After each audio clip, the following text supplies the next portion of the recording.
16 елдан хәбәрсез югалган солдатларны эзлим. Рамил Усманов төзелеш оешмасында баш инженер булып эшли. Инде 8 ел буе яз җиткән сайын отпуск алып, хәбәрсез югалган солдатларны эзләргә чыгып китә. Ике бабасы да Бөек Ватан сугышында катнашкан.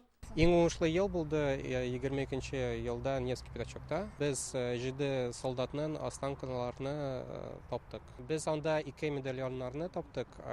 Безнең эштә бу бик сирәк. Быел Татарстан истабарлары 803 солдатның һәлак булган урынын ачыклаган, 16сының исемен белгәннәр. Россиянең башка төбәкләрендәге отрядлар Татарстаннан сугышка киткән 7 геройның исемен кайтара. Бүген бу хакта туганнарына 7 гаиләгә хәбәр иттеләр. Сегодня мы передаем смертный медальон Гордеева Ивана Дмитриевича. Иван Гордеев 83 ел хәбәрсез югалган дип саналган. Фронтка Яшел Үзәннән 1941 елда китә. Көзен солдат медальонын Киров шәһәре истабарлары Новгород өлкәсендә тапкан. Бүген аны оныгына тапшырдылар.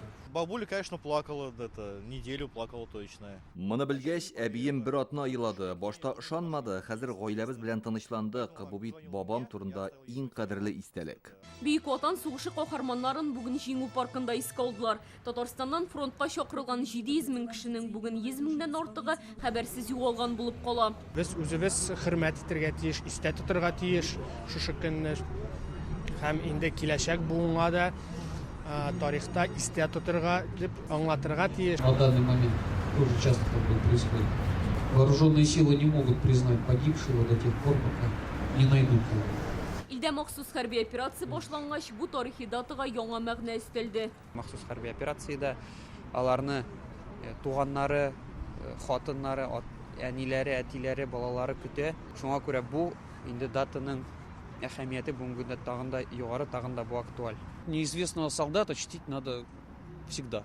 Мы не можем помнить только тех, кого мы знаем. Мы должны помнить всех.